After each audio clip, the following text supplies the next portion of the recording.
And we are back on the Zero Hour. I'm your host, Richard RJ Eskow. The world of U.S. military policy, the world of global pushback against progressive movements and progressive change is as bad as I can remember it being in my lifetime, which covers some pretty bad historical periods. And I wanted to talk to our next guest about it, so I'm glad he decided to return to the show. Ben Norton is a journalist, he's a writer, he's a filmmaker, he's the assistant editor of The Gray Zone, which can be found at thegrayzone.com, and he's the producer of the Moderate Rebels podcast, which he co-hosts with Max Blumenthal. So without any further ado, Ben Norton, thanks for coming back on the program. Always happy to be here. Thanks for having me. Oh, you bet. Let's start with this. Ecuador. You wrote a piece recently about the pseudo-left candidate, as you called him, Yaku Perez, who claimed he was, I believe the term he used was eco-socialist. Well, since you wrote that piece on March 10th, the election is over. The victor was Guillermo Lasso in the runoff with 52% of the vote, according to what it says here at the Wall Street Journal. And I wanted to, if we could for a minute, start out by kind of breaking down what happened in Ecuador. So maybe we can start with the first phase of the election, which had three candidates, right? Three major candidates. Absolutely. Well, first of all, just conclude and say that what happened in Ecuador is a major blow to the left internationally, but especially in Latin America. In the early 2000s, we saw the rise of a series of progressive governments that's known in English as the pink tide. That term's not really used in Spanish, but there was a wave of these progressive and even socialist forces that took power democratically all across South America and even part of Central America. And this is a huge blow. We have seen in the past few years that some of those progressive movements have been re-emerging and coming back into power after they faced a horrible backlash, often led by the U.S., a series of military coups, kind of soft political coups targeting Honduras, Brazil, Bolivia, Paraguay. So in the past few years, we've seen Argentina and Mexico have moved back to the left. We've seen that in Venezuela, Nicaragua, and Cuba, socialist movements are still in power. And in Bolivia, there was an incredible reversal of a U.S.-backed, extremely right-wing, racist, fascistic coup there in 2019. But Ecuador was supposed to be kind of the sign that the left is triumphant. Ecuador played a very important political role in the pink tide in the first round. Ecuador was the capital of UNASUR, the Union of South American Nations. The capital was in Quito, and that was kicked out by this right-wing leader that currently rules, Lenín Moreno. So the fact that the left lost in Ecuador is a massive blow. Now, I'll talk about what happened. You mentioned that this was in two rounds. Ecuador has a system where there's a first round of the presidential election, and in order to win in that first round, you have to either have more than 50% of the vote, or if you have over 40%, it has to be 10% above the second place candidate. So there were four candidates who came out as significant candidates in the first round. One of them kind of came out of nowhere. His name is Javier Hervas, and he came from this group that it calls itself the Democratic Left, but ironically, people joke that it's neither Democratic nor left. I mean, he was a centrist kind of neoliberal technocrat candidate, and he came in fourth, and following him, and I believe that Hervas got around 15%, and then following him with 19% was a candidate named Yaku Perez, who represents a party that claims to be eco-socialist, which is called Pachakutik. I'll explain that in a second. They are environmentalists, but they're very far from socialists. You could say that they're a liberal, technocratic, environmental party that is very closely linked to the NGO sector. and they have been supported by the U.S. I'll talk about the kind of U.S. soft power organizations like the National Democratic Institute, the National Endowment for Democracy. There's kind of a split in those NGOs, and there are the ones that are more democratic with a capital D that are affiliated more with the U.S. Democratic Party, and those that are more Republican. The Pachakutik Yaku Perez forces are very similar to the kind of Democrats in the U.S. and that kind of NGO arm. And then there's the second place candidate after him who came very close, and there was a fight between the two of them. And that was this banker, a right-wing banker named Guillermo Lasso, who's extremely conservative. He's actively a member of Opus Dei, which people might know. It's like the most right-wing faction of the Catholic Church.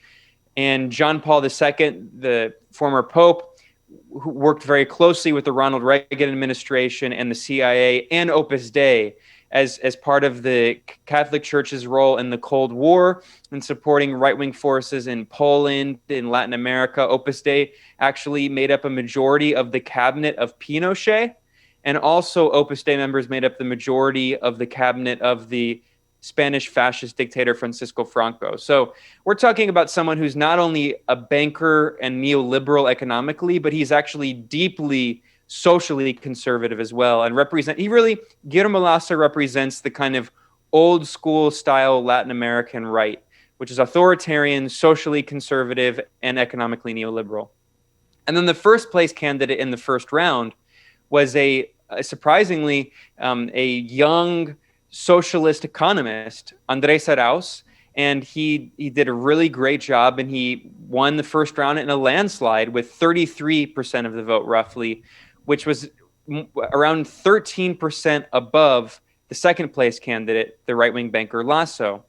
But even though he got 13% more than the second place candidate, he didn't meet the 40% threshold needed to win in the first round, which meant that it would go to a second round.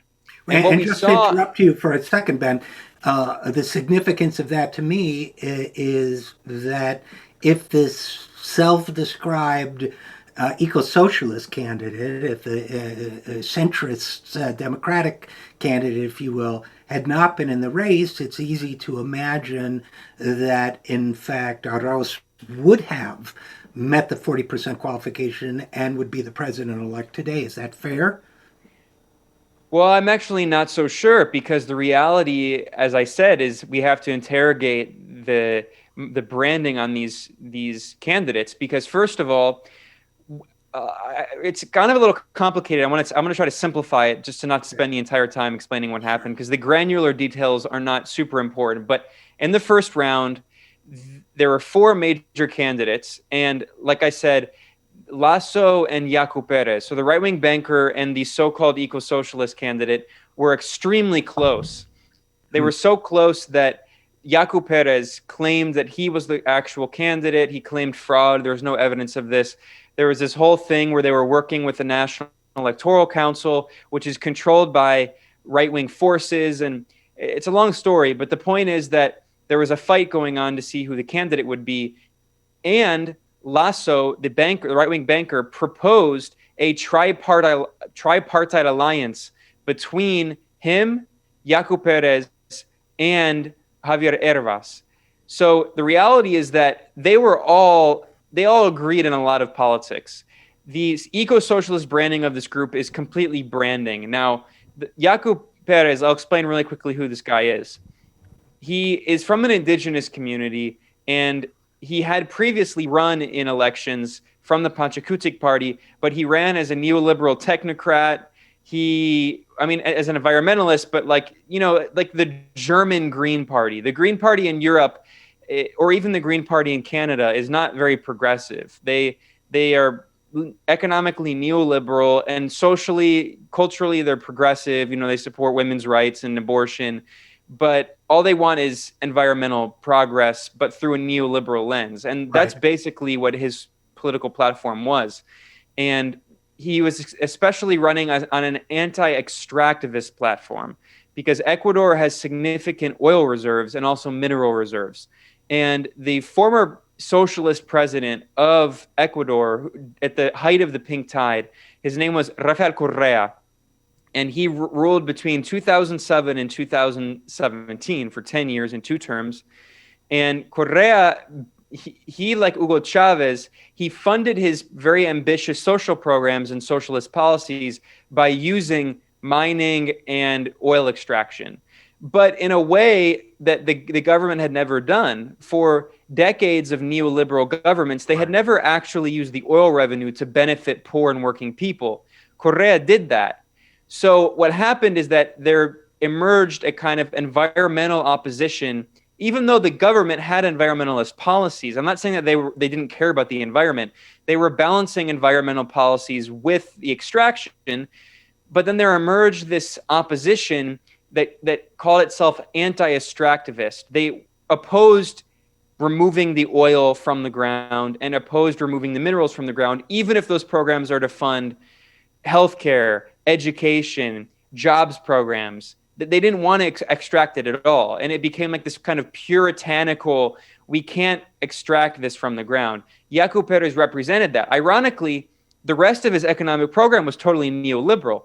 In an interview, Yaku Perez said, and this is an exact quote, he was asked if he would sign a free trade agreement with the United States. He said, "I will not think twice." That's the exact quote. So he was supporting a neoliberal trade agreement, a free trade agreement with the United States, which the Correistas, following Rafael Correa, had totally written off. They were absolutely against.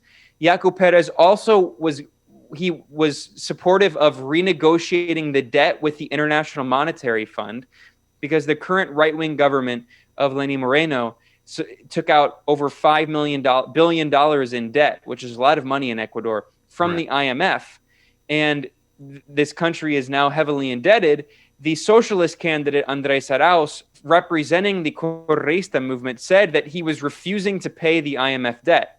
Yaku Perez was absolutely willing to pay the IMF debt and working with the IMF. In fact, the Pachakutik party that he represents, the head of the National Electoral Council in Ecuador, is a former member of parliament from his Pachakutik party. What was her previous job before she became a Pachakutik MP? She worked with the World Bank as the head of the World Bank's indigenous program in Ecuador. This is thoroughly a neoliberal party. So what I'm trying to explain is essence, and let me just jump in for a second, but so it's in essence, it sounds like a kind of environmentalism of privilege, and basically a kind of Clinton initiative environmentalism that, for lack of a better term, that maybe that doesn't address the structural issues that are causing people to suffer in this country. But you may be, with this narrative, overthrowing that suspicion I had, disproving a suspicion I had in reading about this, which was that my thought was perhaps Yaku Perez was kind of a U.S. cutout thrown in there to divert progressive and socialist support away from Arvas, and that perhaps, he was all, as a kind of splitter, and perhaps, if he happened to win, he'd be, but is there any evidence of that, or is he just a guy who sprung up organically from this sort of neoliberal / environmentalist movement? Well, there's a lot of evidence of that. I would say, these candidates are never perfect one-on-one puppets, right? Like Pinochet himself, he was clearly installed through a U.S. coup. The CIA orchestrated the coup. He was propped up by the United States, even though he was very unpopular.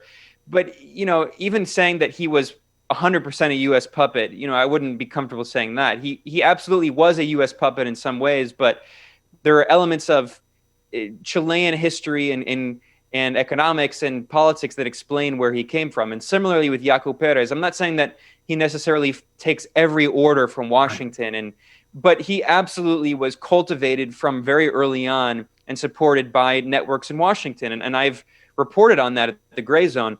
So first of all, there's a lot of evidence, but what I'll point out is that his party, Pachakutik, has been supported by the United States through its soft power arms going back over a decade.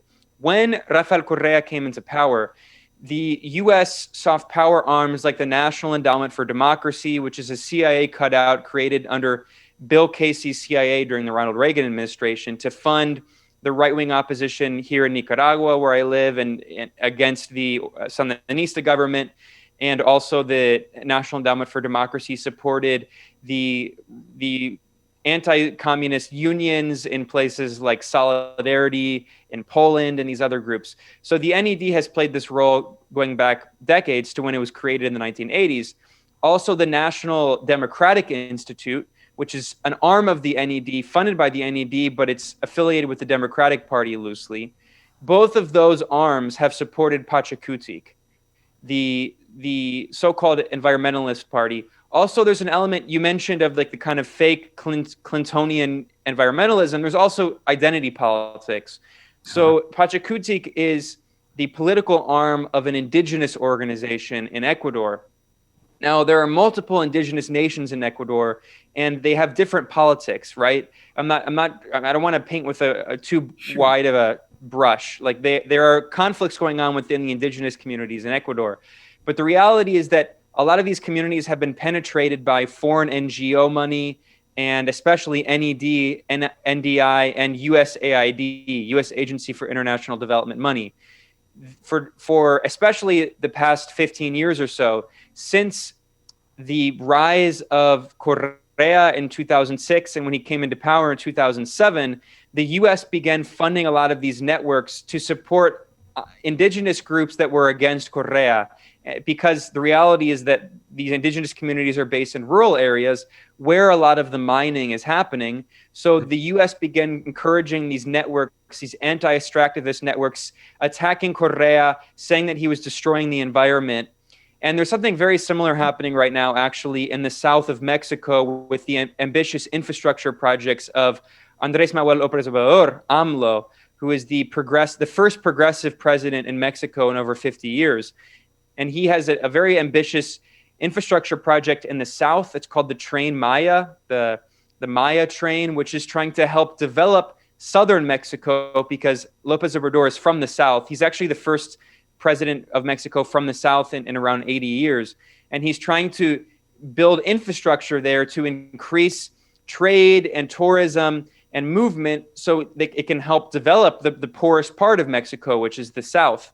And there's been a lot of astroturfed opposition to these projects, some of them from indigenous groups, even though AMLO got the support of indigenous leaders. He actually got the blessing of indigenous communities in an indigenous ceremony that there's video of. But anyway, the point is that there's like this astroturfed opposition that emerges. And that's what Pachakutik kind of represents. It's the political arm of this movement called CONAIE, this confederation.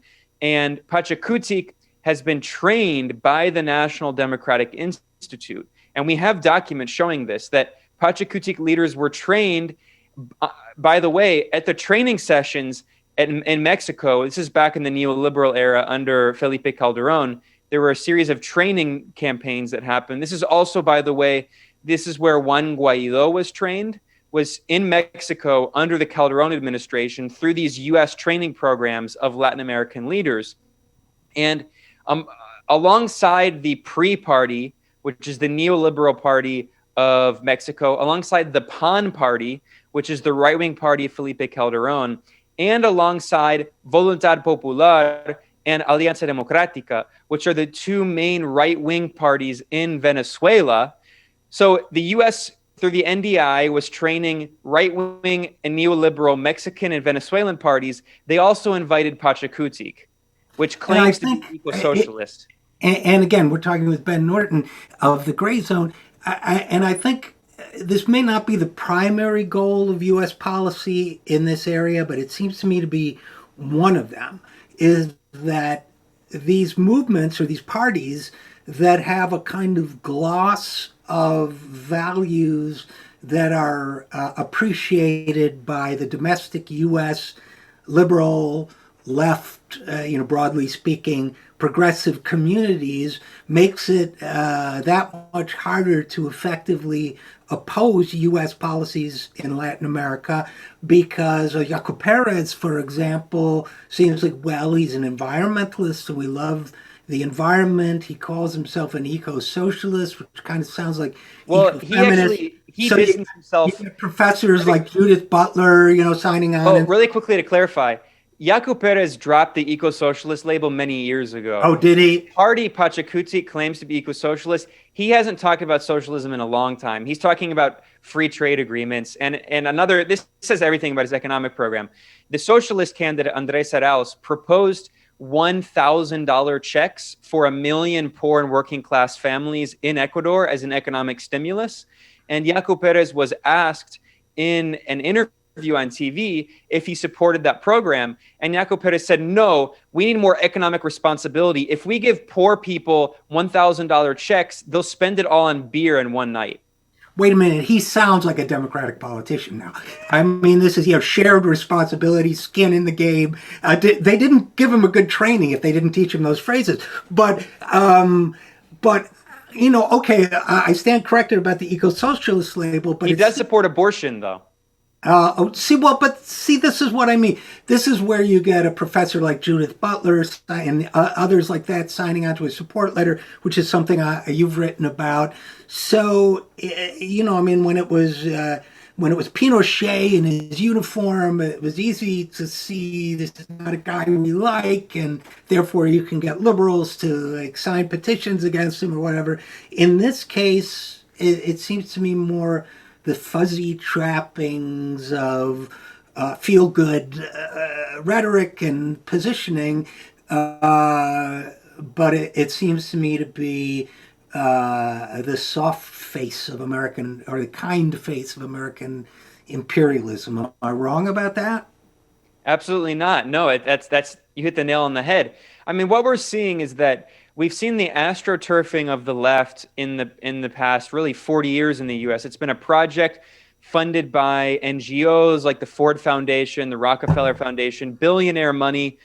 And you're not ever allowed to mention his name in a negative context, but also there's a lot of money from George Soros. And I'm not saying that it's not being orchestrated by him as a puppet master. But the point is that there is a panoply of liberal billionaires, Warren Buffett, NGOs, and they don't want a discussion of class. They don't want a discussion of class warfare and redistributive politics. Or if they want redistribution, it's very minimal. They don't want a discussion of economic, progressive policies, but they all are on board with anti-racism. They're on board with environmentalism, feminism, LGBTQ equality. And we've seen that the Democratic Party and its appendages have realized that they can win elections by using those cards.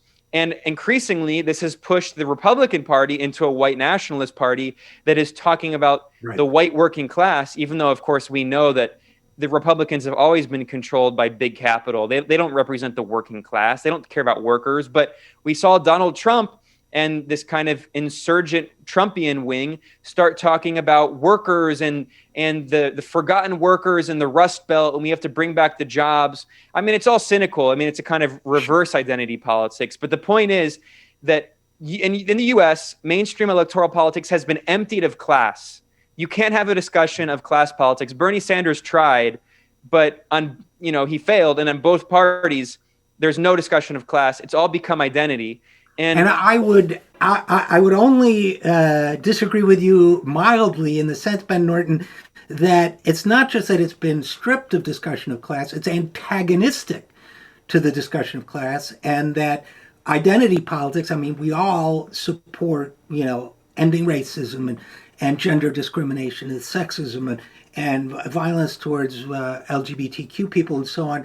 But it presents those issues in a way that suggests if you talk about class or economics, you're somehow not anti-racist or you're pro-racist, whereas discussion of class and economics, and I'm sorry to rant, but I just have to inject it, whereas discussion of class and economics is discussion of the tools that are used to hurt women and people of color.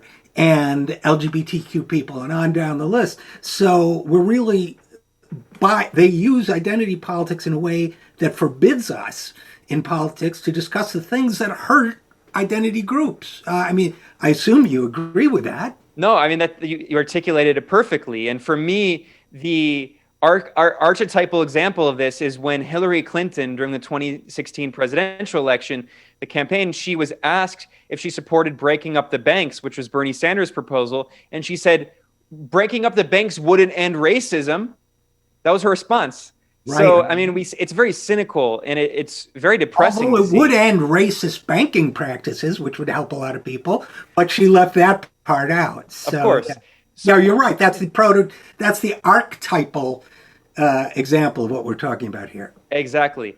And the reality is that, there have been some brilliant theorists and historians and political scientists like Adolph Reed who Sure. called this out. He recognized this decades ago when Obama was rising up. And I think the Democratic Party recognized this was the only way it could stay relevant ever since it began not only distancing itself, but actually attacking organized the working class, attacking unions, attacking the left as an economic project. And it recognized that it could win by using this superficial neoliberal identity politics. And what it's done is that these U.S. soft power organizations have astroturfed and cultivated a very similar fake left in Latin America and other parts of the world, but especially in Latin America.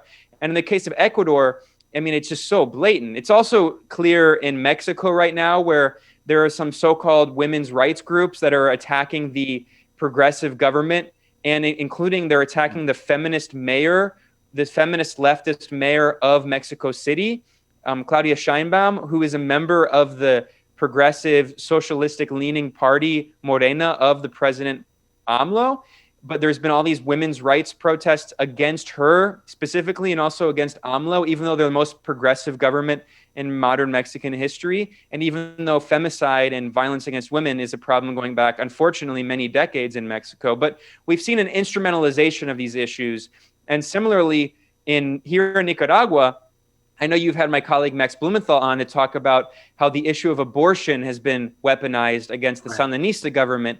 And I support abortion, of course, but the reality is that in Nicaragua, polls show that over 90% of people don't support abortion because it's a very Christian country, and even a lot of Sandinistas are very Christian. So it's a complex social issue, but we've seen the weaponization of abortion to portray the government as somehow anti-women, even though Nicaragua actually has the highest level of gender equality and gender representation in the government in all of Latin America. And it's actually the 5th highest in the entire world, up there on the level with Scandinavia.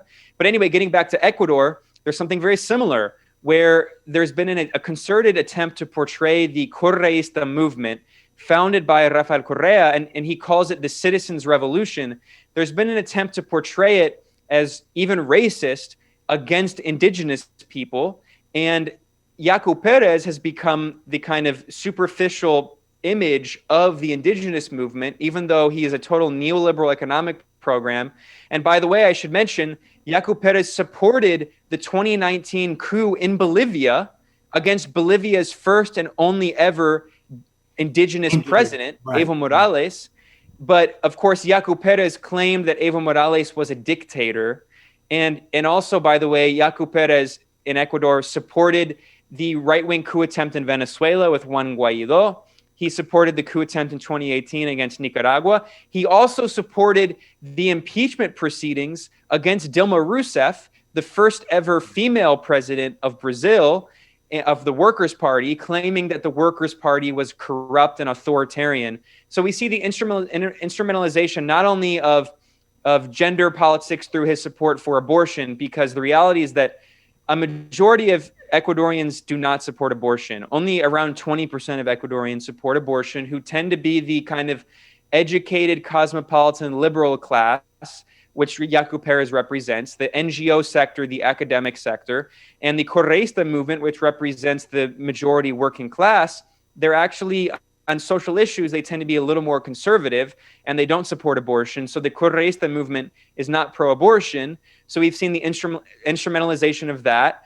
We've seen them try to portray the Correísta movement as anti-indigenous, which is absurd because there are indigenous leaders, including the head of the CONAIE Confederation, Jaime Vargas. He endorsed Arauz, and by the way, he was kicked out. He was expelled from the Pachakutik party because he endorsed Arauz. So that says everything about their political priorities. They wanted the banker Guillermo Lasso to win. And then finally, we've seen the instrumentalization of environmental policy. So we've seen the same kind of attempt, just as in the US. There's been the creation of a kind of liberal left that is openly antagonistic to class politics. They've tried to cultivate something very similar in Ecuador. And the reality is that it couldn't get more than 19% of the vote, but it could spoil the election. And that's exactly what happened, because what happened is that Yaku Perez and his party Pachakutik, and then the social movement that is attached to that party called CONAIE, they all called for Ecuadorians to have a null vote, meaning, well, in Ecuador, voting is mandatory. So a null vote is not voting as a protest. So it's and not marking your ballot for president or spoiling it or something like that. Exactly. Yeah. And what we saw is that this year, combined between blank ballots and null voting, there was nearly 2 million null and blank ballots, which is well over. In the last election, there was 700,000. So we've seen a massive increase of over 1.2 million increase of null and blank ballots that were led by Yaku Perez and CONAIE and Pachakutik. And then they took credit. Yaku Perez tweeted after the defeat of Arauz, he took credit and he said, it was thanks to us, the indigenous community, which he doesn't represent. He only represents part of it. And the null vote, thanks to us, we buried Correísmo, which to me says everything. By the way, Yaku Perez in the last election, 2017, he endorsed the right-wing banker Guillermo Lasso openly. Because he said, I don't support the banker's policies, but I support ending Correísmo. So what we see is that there's been a coalition effectively between this neoliberal, superficial identity politics, liberal left. There's been a de facto coalition between them and the actual right against the socialist Correísta movement, and they succeeded in defeating it. Well, as far as a null vote or no vote is concerned, I'm certainly pleased to know that my government is promoting democracy by encouraging people not to vote. It's certainly an inspiring clarion call. And we probably won't have time to talk about it today, Ben Norton, but hopefully I'll have you back on, because it seems to me that a lot of the techniques, that this is sort of an iterative process, right? Where we learn how to, like, in American politics, to subvert economic change. We export it to other countries, but then while we're there, the propaganda techniques and other things we use to manipulate the political process in these countries, we also bring them home, it seems to me. So something like your recent article on Syria and the government contractor who entrapped a professor in order to subvert the discussion of that cause, it seems to me, I don't know which is chicken or egg in terms of, but so many cases like this, or what's this guy's name, Andrew Reed Ross, whatever it may be, there are so many figures and so many strategies being played out to manipulate Western political thinking too, that 40 years ago, those of us on the American left, or when I was a kid, would associate with what we did in other countries, right? But now we're doing it here too. And even when it's reported on by people like you or Max or some others, gets no attention, and we just keep on doing it. So I'll give you the last word, but that's my observation. Well, yeah, a few final concluding thoughts. First of all, I'll say that the war always comes home. That's true in general of counterinsurgency tactics, which we've seen used against anti-racism protesters, Black Lives Matter protesters, the same tactics that the U.S. used against the insurgency in Iraq and Afghanistan and elsewhere. We've seen the same astroturfing through these soft power networks like NED and USAID. which we now see, I mean, the Ford Foundation, Rockefeller Foundation, OSF, funding a lot of these groups, it always comes home. And we saw it used against the Bernie Sanders movement. Absolutely. And then finally, what I'll say is that if you look at these tactics and the propaganda efforts that go into them, we have to keep in mind as progressive people that the majority of the targets for these campaigns are left-leaning, liberal-minded people. Because the reality is that the U.S. national security state and billionaires and these networks, they don't need to manufacture consent on the right. Like, the right already agrees with them. Right. The Republicans already agree with them for the most part. The majority of this propaganda on this astroturfing is targeted against liberal, progressive-minded people to confuse them. And we've seen this again and again and again. Absolutely. To such a degree. I mean, to me, it's still surreal to me that a majority of liberal-minded Americans, according to polls, have positive views now of the intelligence agencies. Oh, well, so yes, incredible. that was the message, met the mission of the last 4 years, right? Was to convince them that the solution to the orange monster was to fall in line behind the military and the intelligence community, make a hero of John Brennan, the perjurer, or was it Clapper, the perjurer, and Brennan, the torturer? I get my villains confused. And Well, they're all liberal heroes now. They're all heroes of the resistance. What's that? Yeah. Well, that gives us enough to talk about next time if you'll come back. So I guess we'll leave it there unless you have any other closing thoughts. No, I'll just say that you said it was the project of the last 4 years. I would argue that this is a project going back to, the Kennedy assassination. The project has, the left had always had rightfully a very negative view of these intelligence agencies. And the project for the past 50 years has been to convince progressive Americans, liberal-minded Americans, that the intelligence agencies are out to protect them. And what we saw in the past 4 years was they succeeded finally. I mean, it's absolutely a coup. And I think that it explains what the U.S. does internationally. It reflects that same strategy very well domestically, where now people think that these same anti-democratic institutions that have been dedicated for decades to destroying progressive politics and specifically class-oriented socialist politics, now that they're going to be our progressive saviors. I mean, it's really Orwellian. It's totally Orwellian. And I can't tell you how weird it feels when some putatively liberal person will say to me, but the intelligence agencies say that's not true. It's, oh, okay. Big Brother says, then that must not be true. But anyway, we're going to have to leave it there. So Ben Norton of the Gray Zone and Moderate Rebels, thanks for all the great reporting you do, and thanks for coming back on the program. Thanks for having me, and keep up the good work. You too. And we'll be right back after this. I'm Richard RJ Eskow, and this is The Zero Hour.